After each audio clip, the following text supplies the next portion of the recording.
So a child presenting with convulsions and aphasia, not talking. So where is the lesion? Where is the speech center?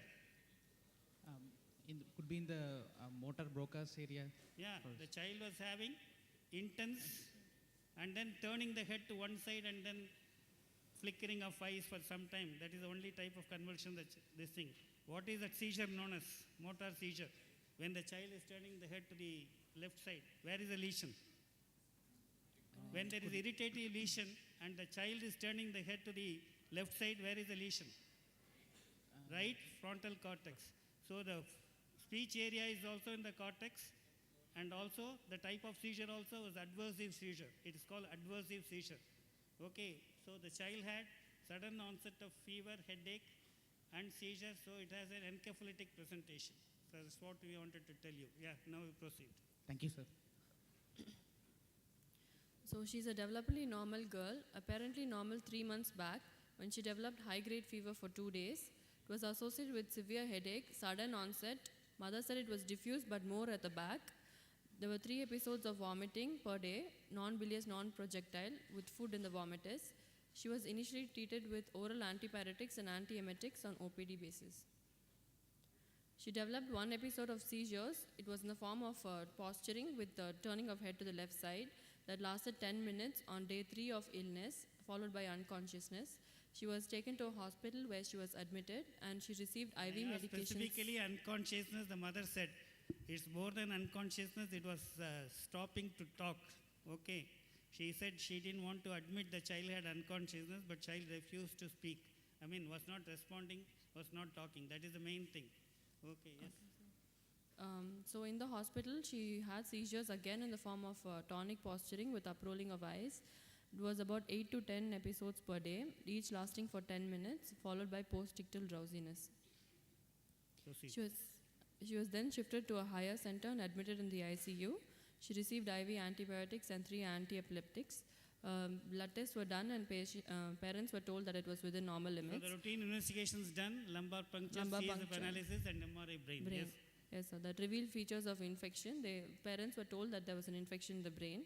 All along, the girl would open her eyes and seem to recognize her parents, but she did not obey commands initially till the 7th day.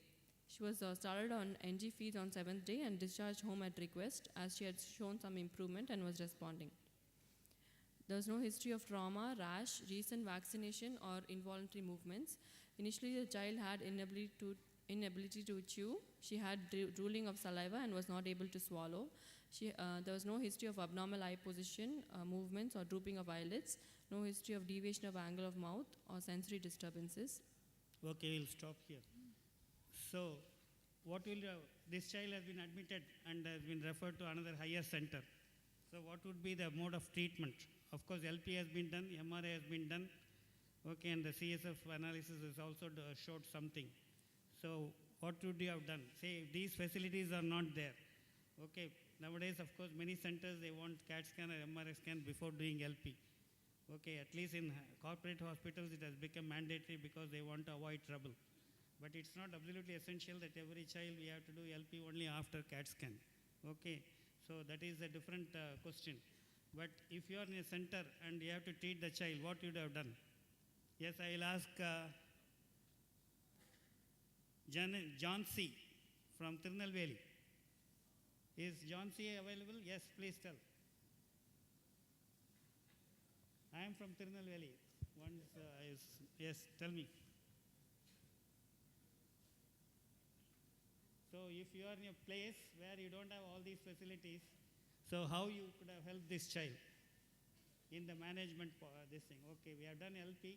It doesn't show much. Okay, we don't have MRI or CAT scan facilities in our center, or the machine is not working. So what you would have done? So would you like to answer, or shall I ask Pondicherry, my own place where I am working, Vinay Kumar? Vinay Kumar from Pondicherry, please tell what you would have done.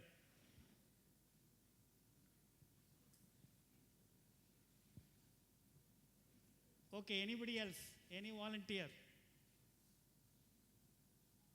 ICH, Jagadish. So fundal examination could be done. Yes? Fundal examination. So is there any possibility of giving a drug just to help the child? Mannitol. Yes? Mannitol. Okay, that is supportive measures. Any specific drug for encephalitis you would have given?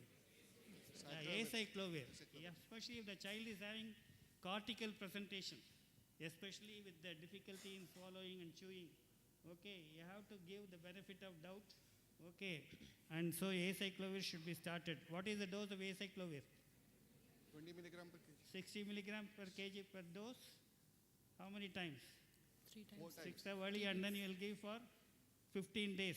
In newborns, of course, you have to give for a longer period of time. Okay, so it's life-saving if it happens to be. You may be wrong in the diagnosis, but there is nothing wrong in wasting a drug. We are giving antibiotics so many times without the child having any bacterial infection at all. So it doesn't matter. Okay, yes, proceed. She was at home for 9 days on NG feeds and oral medications. She seemed to develop seizures with respiratory distress. Again, it was in the form of posturing. So she was taken to hospital, given IV antiepileptics, and referred here for further management. On arrival here, the girl had low GCS and shallow respirations in emergency room, for which she was intubated and admitted in the ICU. She was treated with anti-edema measures, anti-epileptics, and the MRI brain done showed features of encephalitis. She was extubated on day 3 and monitored in the ICU. She was also on NG feeds and received physiotherapy. She had So a it is a spontaneous... dictum. It's a dictum. When a child comes with signs of intraocular infection, acute intraocular infection, you are fully justified in starting antibiotics in the case of pyogenic meningitis if you don't have the facilities to prove it immediately, and you are fully justified in giving acyclovir. Okay. Only if the child happens to come from encephalitic zone, the so-called Japanese encephalitis zone, and then the history is very typical, then one can wait and watch. Okay, and then you can do the facilities, other investigative modalities. But if you are vague, you are fully justified in giving treatment, because even if it 1 in 100 cases, it's worth saving that one child by giving acyclovir, because the earlier you start acyclovir, the better the prognosis. Later you start after 48 hours, the prognosis is not that good. Mortality can be as high as, from 10% can go as high as 40 to 60%. Okay, yes. She had spontaneous outbursts of laughing or crying, which mother says What has is this decreased. laughing and crying periodic? What does it tell? Which is, it's called, if a child is having laughing spells, epileptic spells, what is that seizure known as? Gelastic seizures. Gelastic Gelastic seizure, seizure. which is temporal lobe. Okay, yes. She was then shifted to the ward. So current status, she is able to understand words and responds by smiling or frowning. She can vocalize but cannot form words. She is confined to the bed as she is unable to sit or stand. She cannot chew or swallow without risk of aspiration and requires NG feeds. Mother says twice child had aspirated. Okay, so they don't venture to give again anything orally. Once or twice they tried, but child is not able to swallow. And secretions are pooled up in the, according to the mother. She recognizes her mother and close relatives and responds appropriately. Yes. She was catheterized, and as she developed a urinary tract infection, the same was removed and she now has a diaper. She is able to indicate when she passes stools by widening her eyes, and she draws the mother's attention, especially after passing stools. When she looks uncomfortable, the mother then cleans her. She sleeps well at night. So the child feels hungry, sleeps well. So which one is intact and child is able to express emotions? So which area of brain is intact? Hypothalamus. Child is having normal hunger. Okay. And then child is sleeping well. Okay. Yes.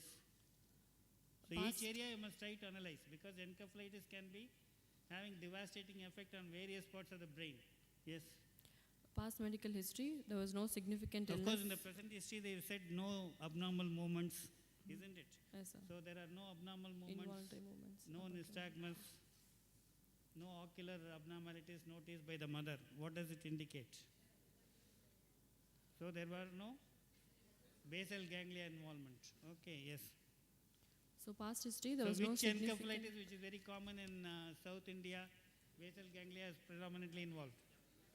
Japanese encephalitis. Okay, yes. Of course, to tell you the fact, this child was investigated and had indication that it is Japanese encephalitis, both by viral studies and by MRI scan, isn't it? Yes, sir. Yeah, okay, yes. There was no significant illness or hospitalization prior to this. Antenatal history was That's uneventful. why she actually mentioned these things. In the examination, you should not mention. Even Dr. Kumaresan mentioned. Okay, in the morning, if you had noticed, don't mention the diagnosis even if the child tells. Okay, or even if the mother shows these are the investigations. So you must try to tell that some treatment has been given. Appropriate treatment has been initiated and given and completed. So don't tell the child was MRI has been done and showed Japanese encephalitis, etc. Okay, yes. So antenatal history was uneventful. Natal history was full-term normal vaginal delivery. Birth weight was So 2.8 everything kg. was normal, no developmental. Normal, The sir. child Yes, was sir. absolutely all right Yes, sir. till this episode 3 months ago. Okay, yes. Immunization history. So dietetic history and all, child was doing very well. We'll Yes, skip sir. it. Yes. Currently, Next. for dietary history, previously she was normal. Now she receives NG feeds with health drink powder mixed in milk and rice So I porridge. asked mother whether the child tells the desire about hunger. She says routinely every 2 hours I am giving food by the tube as well as I am giving enough fluids so that child doesn't express thirst. That's what she told. That means child is getting enough calories. Child is actually well fed. Child is not now malnourished or having loss of weight. Okay, yes. Neither the child is obese. Family history, she's the There is first nothing born. important in the family history. The other child is younger child is normal. Yes, Okay, sir, yes. it's normal. Socioeconomic history, upper middle class. So to summarize, it's a 9-year-old developmentally normal girl who presented with an acute febrile illness, headache, seizures, and altered sensorium with sudden loss of all milestones and ability to function. Okay, thank you. You can sit for some time. Relax. I'll pose questions to the other students. Okay. Manjula is there? Is there any student by name Manjula? Agneeshwaran. One Chetan is supposed to be there. Is Mysore candidates are here. You are? Yes. Yeah, please. You tell me the child had an acute encephalitic episode for which child was admitted in ICU. Child has survived the episode. So what is the chance of mortality now? Now almost 3 months over. Is the child likely to die? These are the questions in the minds of the mother. So you are No. supposed to do counseling. Many times the diagnosis is known, the treatment is well known. So you'll be asked to give counseling to the mother. That is also, you give 5 to 10 marks in counseling. So the mother first question in the mind is whether the child will survive. Do you think the child will survive to adulthood? Yes or no? There is complications like aspiration leading to. So the child is, what is the answer? Collective, yes or no? Child will survive? Yes. Yeah, the chance of mortality is less unless the child aspirates. Okay, and then develops aspiration, pneumonia, etc.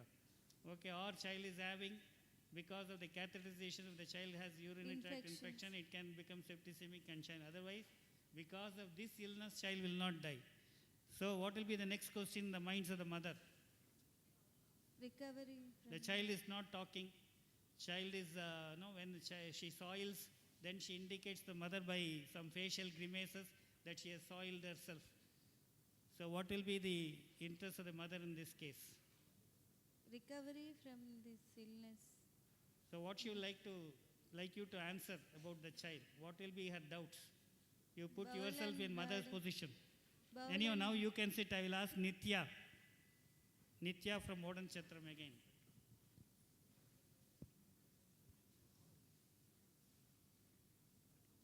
So what will be you are Nitya? So please tell what will be the mother's expectations from the doctor in terms of advice. We have already given the treatment, we have made the child survive. Okay, so child is alive now. So, but mother is harassed because she has to look after a female child who is totally bedridden. Okay, and soiling herself, etc. So what? And she is not talking also. When will her child be back to normal? Will the Yeah, child that be is back to very, yeah, that is the first thing. So everybody would like the child to be normal like any other child of that age. Okay. I say it's not possible. So what will be the next question she will have in her mind? Will So I she told the same question she asked. I told her no, she will not be normal like other children. Then what she would have told? her functional level would how far? She says, can- I don't want the child to talk, I don't want the child to this thing, but at least child should be able to look after her own needs. As long as I'm alive, I will look after. Isn't it? She told or not? Okay, so you should be able to develop the art of counseling, because many a times such case will be given only for the sake of how you counsel and the mother. Okay, yes. Now, of course, it's a burnt out case of encephalitis. Okay. So, what is the duty of a doctor whenever the child comes for re-examination, checkup? So, what are the things you have to consider? So, what first thing you will like to see? If the child has to become near normal, okay, what are the things that have to be taken care of? So, just like cerebral palsy, if the same thing, encephalitis, has occurred in utero or immediately after birth, we call it cerebral palsy in a developing brain. But here the brain has already developed, but child has a acute illness involving the brain. So now how will you consider? See, if the child has to become normal, what are the most important things the child should have? Motor function. Motor functions. The child is bedridden, child is not walking. Special senses, okay, vision, hearing, okay. So 5 important senses, special sensory organs should be functioning. Then only stimulation can be given, isn't it? Okay. So here what's history? Vision is normal. Has she mentioned anything about the vision now after this? It's normal. It's normal, sir. Yeah, child is able to see. What about hearing? Has she mentioned anything about hearing? Response to Yeah, I tested. close relatives and mothers. Yeah, we tried with cell phone various tunes and all. She was not even moving the eyes. Whereas light and other perception, when she came and showed the cell phone with the light, she immediately turned there. But when we did with the sounds, she was not turning at all. There was not even movement of the eyes. Okay, yes. Then what is other? Smell, of course, we cannot test in this child. Yes. What is other special sensory organs? Taste.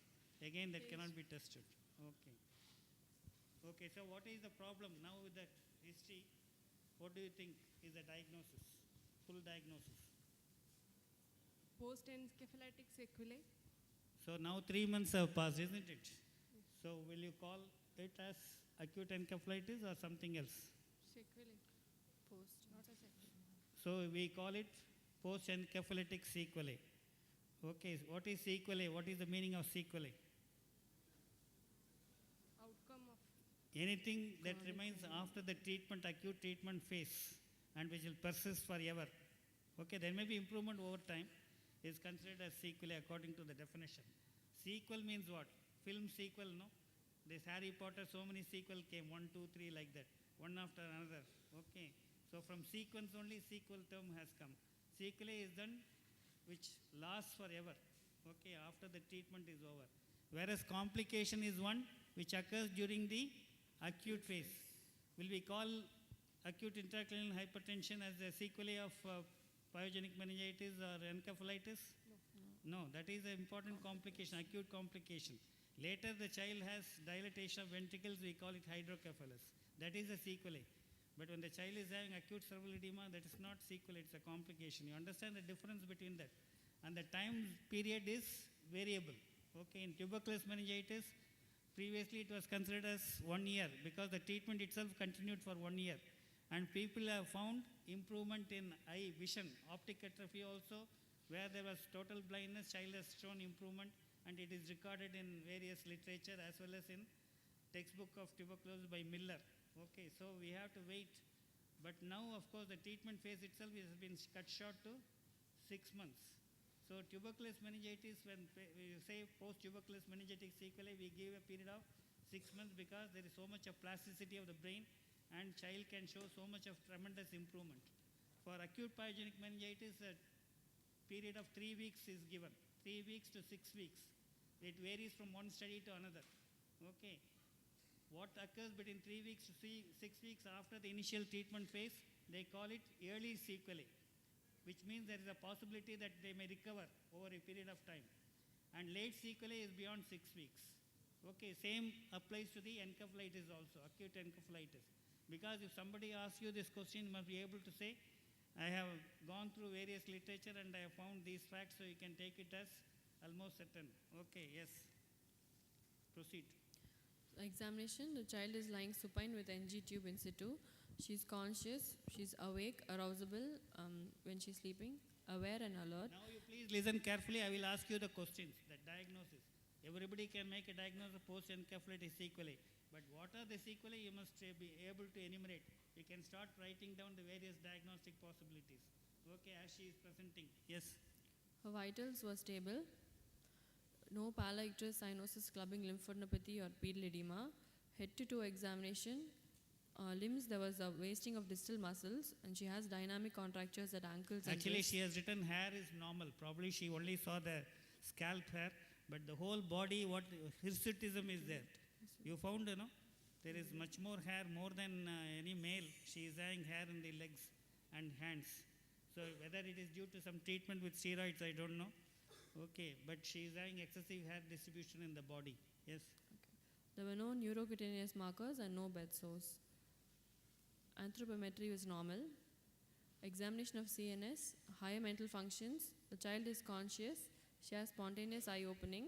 She does not See, obey the commands. state of consciousness is important in that Glaxo coma scale is applied for acute coma.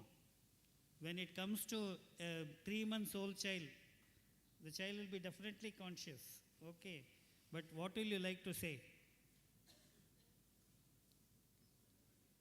Some of you can see the hair, I said excessive hair is there. 1 or 2 ladies can come and see. Okay, because the child is here. Okay. You can show her later. Yeah. Yes. Then?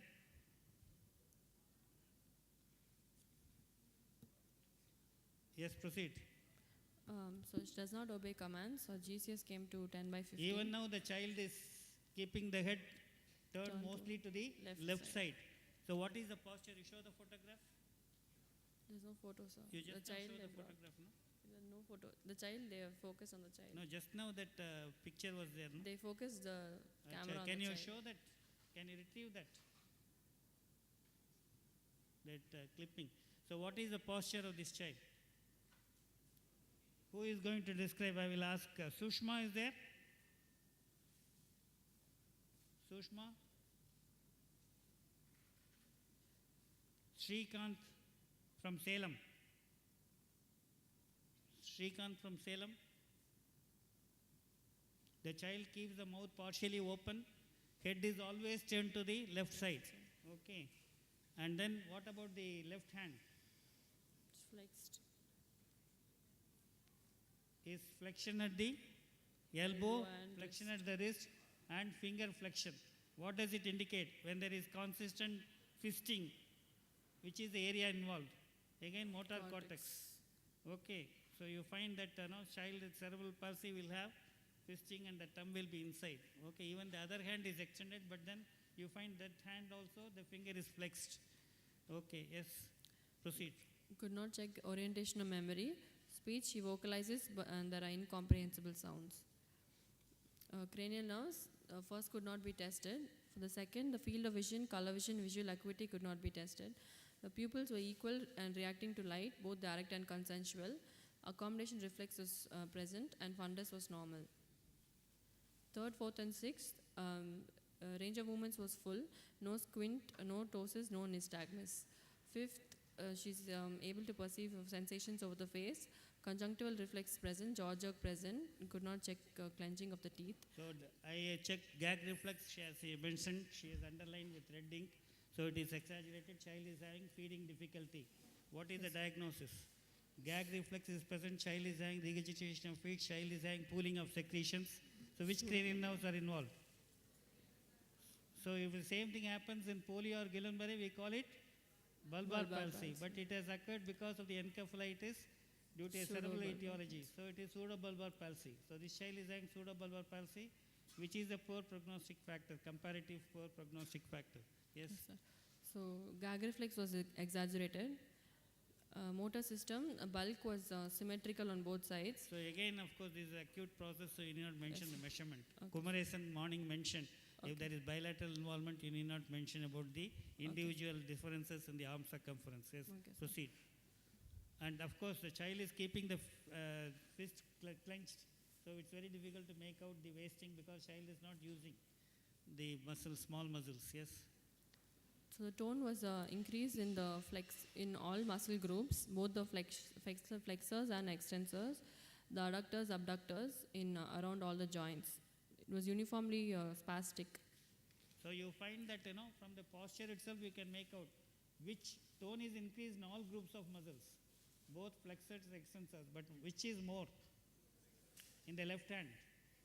Yeah, flexor Flexors. tone is increased in the left upper hand, the left hand. What about the left lower limb? So it was extended. Similarly, right side, what is this thing, upper limb and lower limb? So which is predominant? Flexors. Flexor tone In and the upper lower limb, limb, extensors. extensor tone. So Okay. it is almost like a bilateral hemiplegia. The child was having decortical type of Corticotic. posturing, but unequal in distribution. You understand? Much more involvement is in the left hand, and the child is always keeping the head turned to the left side. Okay. So right frontal lobe is much more involved. Right cerebral hemisphere is much more involved than the left hemisphere. Okay, because right side is slightly better. According to the mother also the same perception is there. Yes. Okay. The power was checked in. The power Power was checked. cannot be tested. Okay.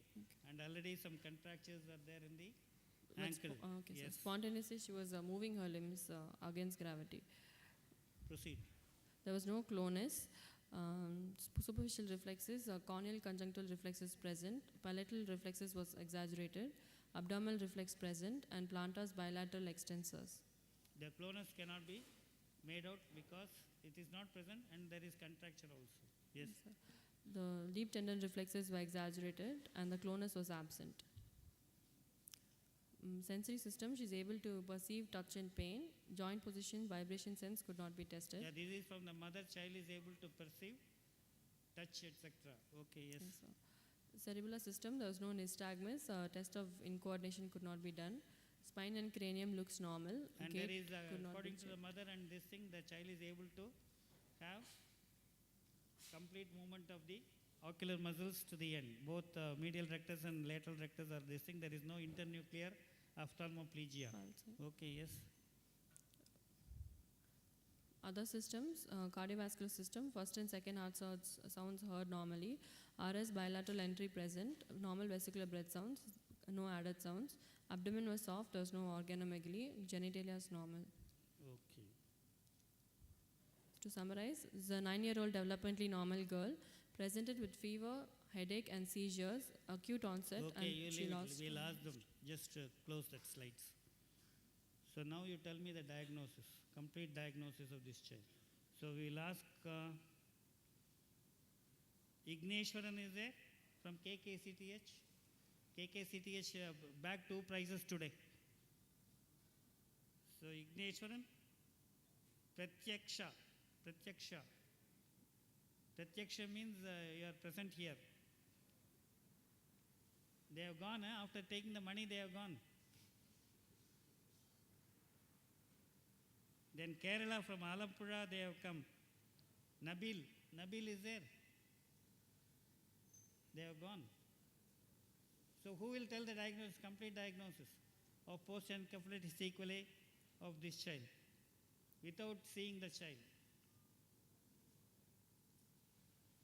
Pradeep from Salem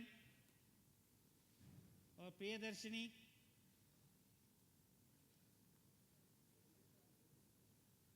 Ajuba from Pondi, Arubadai Veedu. எல்லாம் ஓடிட்டாங்களா? Kannan from ICH. Kannan? They are very tired to get up after a full meal.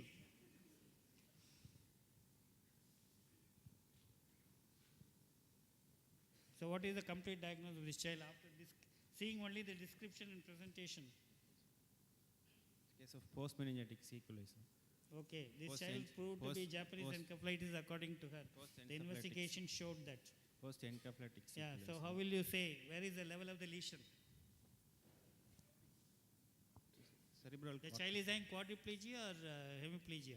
quadriplegia. Yeah, all the four limbs are involved, there is no doubt about it. Is there any doubt in anybody's mind? But unequal type of quadriplegia.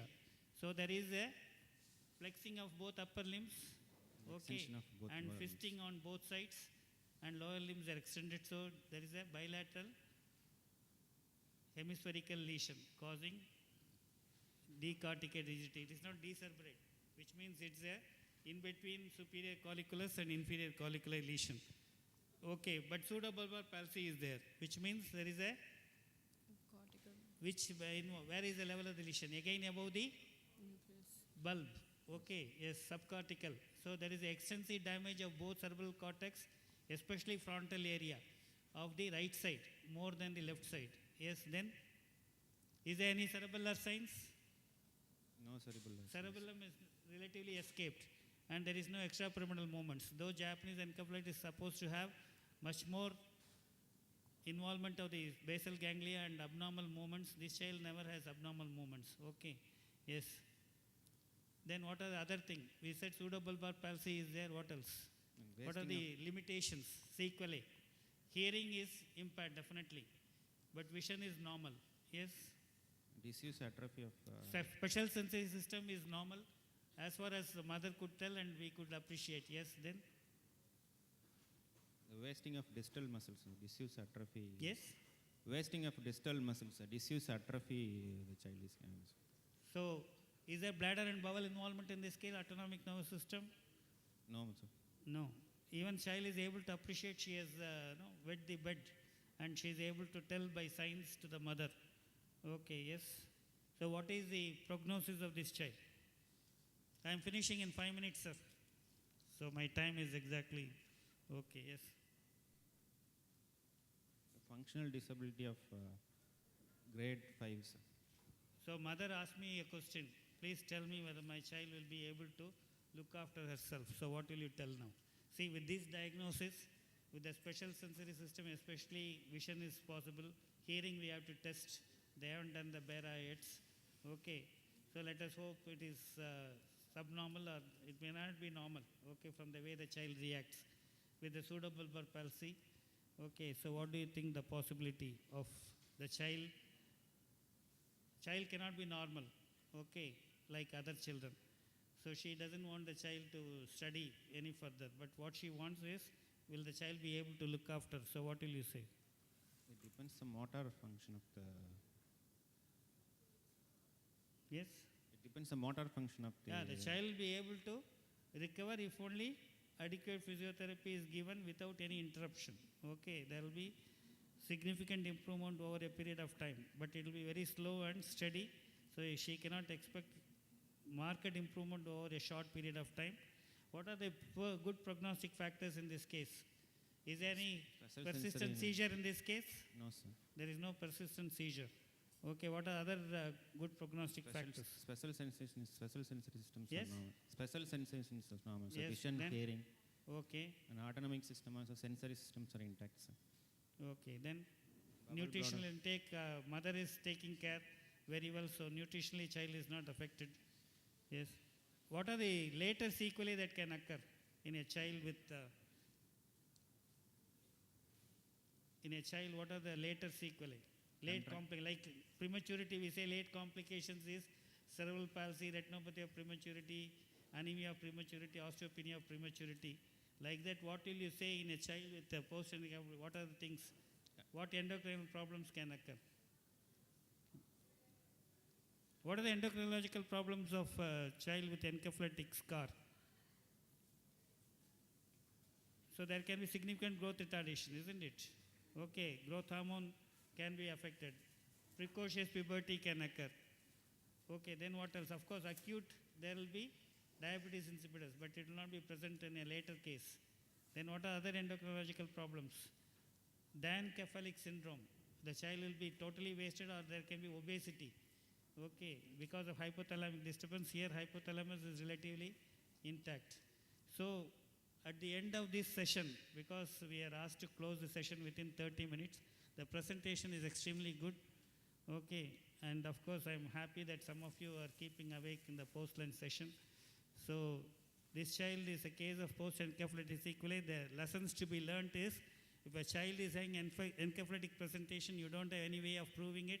Better give antibiotics, full course, according to the age and weight, complete treatment, as well as acyclovir.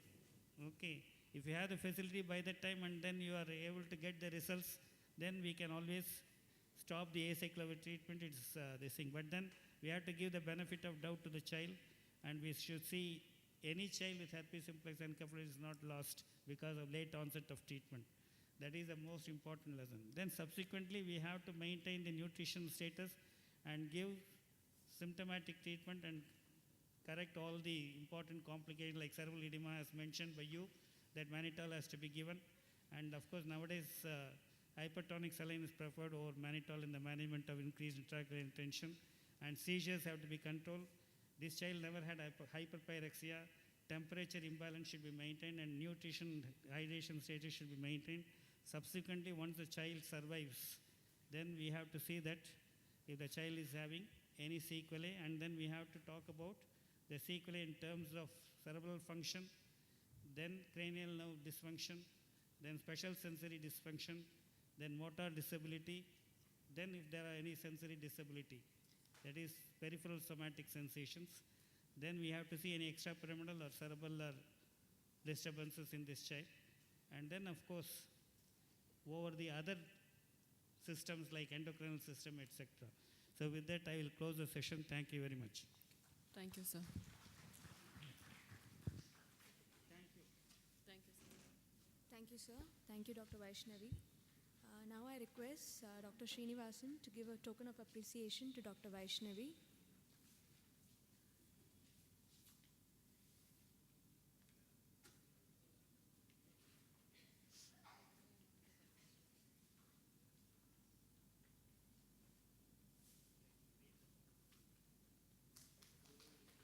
And now I request Just now Navaratri is over. The dolls will be brought once in a year for 9 days and kept, and then again will go to the trunk. That book is to be read, not to be kept at the shelf and then brought back only at the time of examination. Okay, yes. Now I request Dr. Vilvanathan to give a memento to Dr. Srinivasan. Thank you, sir. Next session is Viva OC, Nutrition, Instruments and Vaccination by Dr. Srinivasan. I request Dr. Srinivasan to come to the podium.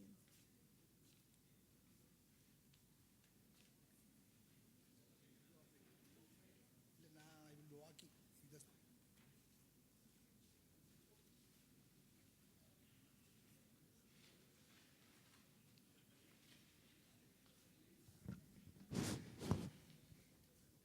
Good afternoon. Last week, my friend Uday Kumar called me and told that the session is for 45 minutes. Yesterday, he called and told me it is 40 minutes. Now he is saying it's 30 minutes. So I'll just pass through. I'm going to talk you 10 minutes. I'll be putting 10 slides in nutrition and vaccine and instruments. And I'll be spending more time in vaccination because that is the area PGs are not taught much. So, first slide. So, nutrition. I'm not going to talk about the nutrition of milk or rice, cereals, pulses, but one slide is very important. All PG should know this one by heart because every examiner asks something about this in the examination, and if you don't answer this, then you will be failed in the examination. So, this is what is the breast milk content, the most important nutrition in any child. Breast milk content, next. So, everybody should memorize this. I am talking the breast milk of the first week of the breast milk. Each 100 ml contains, next. Each 100 ml contains around 67 calories, kilocalories. You have 2.4 grams of protein, 3.8 grams of fat, 6.1 gram of carbohydrate, 70-30 is the whey protein and casein protein. Then you have 25 calcium, 14 phosphorus, then 2.2 sodium, 1.8 is potassium, and you have 500 zinc and 516 vitamin A. See, at this age, I am remembering all these things. So you have to memorize all these things to go answer in the examinations. Next slide. So why the breast milk is so advantageous compared to the any milk? Next slide. So you know there is secretory IgA, lactoferrin, oligosaccharides, nucleotides, and growth factors. And I have given what are the benefits in these factors. IgA is anti-infective, and nucleotide is antibody response, and the growth factors, epidermal, it repairs the intestine, and TGF is promotes the epithelial cell growth, and nerve growth factors promotes the nerve growth. Next slide. Next. A word about the trace elements in total parental nutrition. Very important. You know, total parental nutrition is exclusively used in newborn, especially in extreme preterm. Even on day 1, you can start the TPN without potassium. So these are the most important trace elements used in TPN. I have given in an increasing order, say 0.2, 1, 1, 2, 20, 100. That means chromium is 0.2, iodine 1, manganese 1, selenium 2, copper 20, and zinc 100. Next slide. So let us go to the most important thing, that is the SAM, severe acute malnutrition. 2 important parameters you are going to see is one is the length or the height, and the other one is the weight.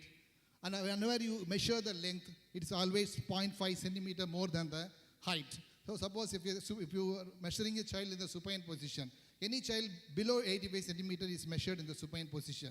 If the child is really weak and sick also, you will be measuring in the supine position. So you have to minus 0.5 whenever you talk about the height. Next slide. Next slide. So I will give you some of the pictures now. Why I am showing this picture? Because I have seen postgraduates doing lot of mistakes in measuring this length and height during the examinations. I will give you, so this is one picture where one person can hold the head to the, this is an infantometer. The child is lying in the infantometer where one person can hold the head towards the board. Probably mother is the best person, so the child will be comfortable. Next picture. So this is the picture, the PG or the examiner who is going to do the measurement. With one hand, you flex the knee, you just suppress the knee. With the other hand, you move the board towards the heel. Next slide. And this is the way you should measure the length of the child in infantometer. Next slide. And this is measuring the height. The most important point here is the occiput is touching the board, the buttock is touching the board, the heel is touching the board, and you should always see whether the Frankfurt line is maintained. When I say Frankfurt line, that is the outer canthus of the eyes to the tragus of the ear. It should be straight and perpendicular to the board. Next slide. So this is the various types of scales we measure the weight in babies, and this is the one which is mainly used in Anganwadi, the spring balance weight machine. The Anganwadi people, they usually measure the baby in spring balance. Next. This is the most important chart I have shown to you. It is nothing but an NCHS WHO chart where according to the height, the weight is measured and put it in the standard deviation. It is in -1 standard deviation, -2, -3, and -4. When I say -1 standard deviation, it is 90% of the weight for the height. When I say -2 standard deviation, it is 80% for the weight for height. When I say -3 standard deviation, it is 70%. And when I say -4, it is 60%. Next slide. So this is the one. So next slide. Next slide. So what is the admission criteria for any severe acute malnutrition in the ward? In the ward means it may be in the sick ward or maybe in the nutrition rehabilitation center. Any sick child with SAM should be admitted. Weight class, where the weight for height is less than -3 standard deviation, and the edema and wasting is there. And the most important is the upper arm circumference, mid upper arm circumference is less than 11.5 centimeter. You admit this baby for treatment. Next slide. So what is critical care pathway in the management? The critical care pathway is all these SAM malnourished child should be stabilized before going for feeding. So hypoglycemia has to be corrected, hypothermia should be prevented, shock should be managed, anemia should be managed, other electrolyte complications should be managed, and also Rizomol. What is Rizomol? We'll go to the next slide. And of course the feeding. Next slide. So what is Rizomol? It is nothing but then modified ORS using an WHO ORS salt, where you have a decreased sodium, increased sugar, and increased potassium. So the water, how Rizomol can be prepared, you have water for 2 liter, WHO ORS 1 liter pack, sugar is 50 gram, and a mineral mix is 40 ml. So how do you give Rizomol? So you give 5 ml per kg every 30 minutes in the first 0 to 2 hours. From 2 to 10 hours, it is 5 to 10 ml per kg every alternate hour. Suppose if the child is coming from the IV fluids and ready to take the Rizomol, you can start from the second hour schedule, that is 5 to 10 ml per kg every alternate hour. Next slide. So this is the two important diet you should know for this malnourished child. One is the F75 diet and other one is the F100 diet. When I say F75 diet, it is according to the availability of the materials. If you have a dried skim milk, you put it as 25 grams. Dry whole milk means 35 grams and cow's milk is 300 ml. You notice here the sugar is not getting changed.